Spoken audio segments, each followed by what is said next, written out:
Birthday September 22nd. Yeah. It's the same birthday of Andrea Bocelli. That's why next month, after this in Canada, I have a flight going to Europe again. Because makipagkita po ako kay Andrea Bocelli. I'm so happy na kompleto ko na. Diba? Okay. So, that's my very big gift for me. It's because September 22nd, instead of celebrating my birthday, I give poor people in the Philippines.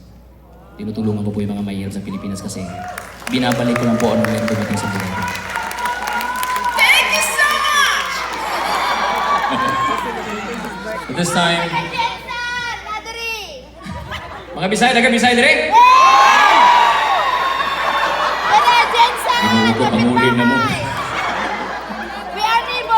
Before I proceed my next song, syempre hindi naman ako kanta ng mag-isa lang dito sa stage. I want to call on stage the one of the performer, Mr. Don Sabanal.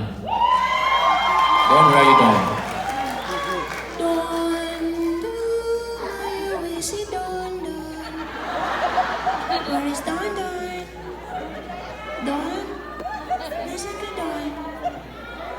Ayun. There you go. Ayan, ha? Kinakabahan daw siya. Mga Bisaya, may ako.